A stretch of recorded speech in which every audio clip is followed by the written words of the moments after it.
स्वागत है इस डरावनी दुनिया में। एक छोटे से गांव में एक गरीब गधा रहता था जिसका नाम था मोटू। उसका मालिक लकड़ी बेचने वाला रामू था। रामू बहुत गरीब था और दिन भर मोटू से काम करवाता था। पहाड़ से लकड़ी लाना, नदी से पानी भरना और कभी कभी गांव में बोरा उठाना। मोटू थक चुका था। उसके पैर दुखते थे, पीठ पर घाव थे और खाना भी बस सूखी घास मिलती थी। एक रात जब पूरा गांव सो रहा था, मोटू जंगल के किनारे बैठा चांद की ओर देखकर रोने लगा। हे भगवान, मुझे भी थोड़ा आराम दे दो, नहीं तो मैं मर जाऊंगा। तभी पास की झाड़ियों में किसी के चलने की आवाज आई। मोटू डर गया। उसके कान खड़े हो गए। अंधेरे से एक भूत निकला। सफेद कपड़ों में, लंबी जीभ, लाल आंखें और पैरों के नीचे जमीन नहीं छू रही थी। भूत ने कहा, क्यों रो रहा है गधे? मैं तो लोगों को डराता हूँ, तू मुझे डरा रहा है। मोटू कांपते हुए बोला, मैं गरीब हूँ, थका हुआ हूँ, कोई मेरी परवाह नहीं करता। भूत को दया आ गई। उसने कहा, ठीक है, मैं तेरी मदद करूंगा। कल जब तेरा मालिक तुझ पर बोझ डाले, तू गिर जाना और मरा हुआ बनने का नाटक करना।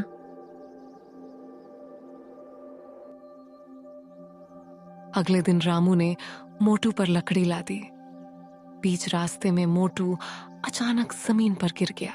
रामू घबरा गया, बोला, अरे मेरा गधा मर गया। वह गधे को वहीं छोड़कर चला गया।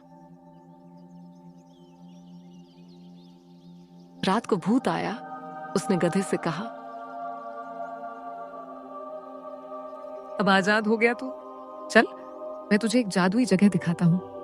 भूत मोटू को एक गुफा में ले गया जहां सोने चांदी के सिक्के रखे थे। भूत बोला, ये सब उन लोगों का है जो लालच में मरे थे, पर तू सच्चा और गरीब है, आधा तेरा। मोटू ने खुशी से नाचना शुरू किया, लेकिन उसकी आवाज इतनी तेज थी कि गांव के लोग जाग गए। जब सब पहुंचे तो गधा सोने के सिक्कों के ढेर में बैठा था। गांव वाले बोले, अरे ये तो भूत वाला गधा है। भूत हंसते हुए बोला, जिसका दिल सच्चा हो उसे डराने वाला कोई भूत नहीं। और फिर वह गायब हो गया। बस हल्की सी ठंडी हवा चली।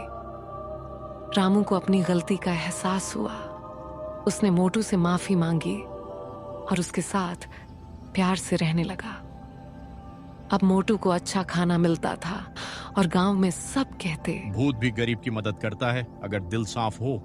भूत और मोटू गधा अब अच्छे दोस्त बन चुके थे। गांव के लोग भी उन्हें डरने की बजाय सम्मान से देखते थे, क्योंकि दोनों ने सच और मेहनत की ताकत दिखाई थी। लेकिन गांव के दूसरे छोर पर एक लालची सेठ रहता था। नाम था सेठ धनराज। वह गरीबों का सोना चांदी ठग लेता था, ब्याज पर पैसा देता और फिर लोगों का घर छीन लेता। एक दिन सेठ ने सुना कि मोटू गधे के पास जादुई सोना है। सेठ बोला, अगर वो गधा मेरा हो जाए तो मैं पूरे गांव का मालिक बन जाऊंगा। उसने रात में अपने नौकरों को भेजा। उन्होंने मोटू को पकड़कर सेठ के हवेली में बांध दिया। मोटू डर गया, पर उसने धीरे से आसमान की ओर देखा और कहा, भूत भाई, अब तेरी मदद चाहिए। अचानक हवेली में ठंडी हवा चलने लगी। दरवाजे अपने आप बंद हो गए, दिए बुझ गए और दीवार पर भूत की परछाई उभर आई। भूत ने गूंजती आवाज में कहा, सेठ धनराज, तूने गरीब का गधा चुराया, अब तेरी लालच का हिसाब होगा। सेठ कांप गया, बोला, नहीं भूत महाराज, मैं तो बस मजाक कर रहा था। भूत ने कहा, तेरा मजाक अब तेरे घर पर पड़ेगा। फिर अचानक हवेली की दीवारें कांपने लगीं। सोने के सिक्के मिट्टी में बदल गए और हवेली की दीवारों पर लिखा उभर आया, लालच का अंत हमेशा विनाश है। सेठ घुटनों पर गिर पड़ा। उसने मोटू की रस्सी खोली और कहा, माफ कर दो मुझे, मैं गरीबों की मदद करूंगा।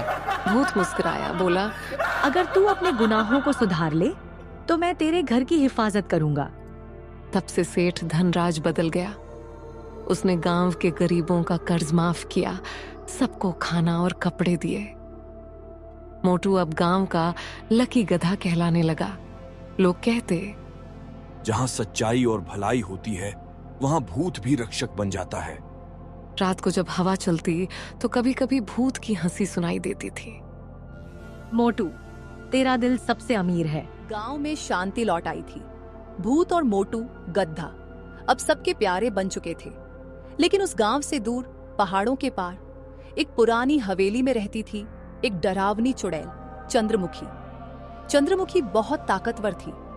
वह रात के समय लोगों के सपनों में जाती और जिसकी आत्मा कमजोर होती उसे अपने कब्जे में कर लेती। एक रात गांव की एक लड़की सीमा गुम हो गई। लोग बोले, उसे चुड़ैल ले गई। मोटू ने यह सुना तो तुरंत भूत को बुलाया। भूत भाई, अब किसी को डराना नहीं, अब हमें बचाना है। भूत ने कहा, चुड़ैल का जादू बहुत पुराना है मोटू, लेकिन अगर तेरी हिम्मत मेरे साथ है तो कोई उसे नहीं रोक सकता। दोनों निकल पड़े। पहाड़ के रास्तों से होते हुए घने जंगल, ठंडी हवा और अंधेरे में टिमटिमाती रोशनी के बीच आखिर वे पहुंचे चंद्रमुखी की हवेली पर। हवेली के दरवाजे अपने आप खुल गए। अंदर से ठंडी हवा और अजीब सी हंसी आई। कौन है जो मेरी नींद तोड़ने आया है? भूत बोला, हम इंसान नहीं, न्याय लेकर आए हैं। चुड़ैल हंसी।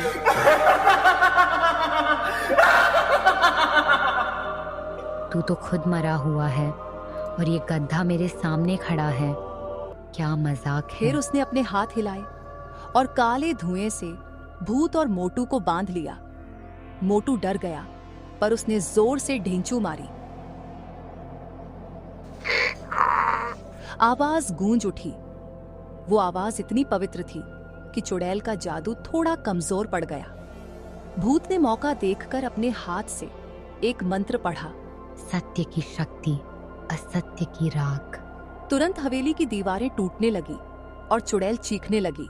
नहीं, यह संभव नहीं। भूत और मोटू ने मिलकर चुड़ैल की आत्मा को एक पुराने ताबीज में कैद कर दिया। जब सुबह हुई तो गांव के लोग सीमा को सही सलामत देखकर रो पड़े। भूत ने मुस्कुराकर कहा, अब यह गांव हमेशा सुरक्षित रहेगा। मोटू गर्व से बोला, क्योंकि जहाँ सच्चाई होती है वहाँ बुराई टिक नहीं सकती। अब हर पूर्णिमा की रात जब चांद निकलता है, लोग हवेली के खंडहरों से गधे की हल्की सी ढेंचू और भूत की मुस्कुराहट सुनते हैं। हम अभी भी यही हैं, सच्चाई की रखवाली करते हुए।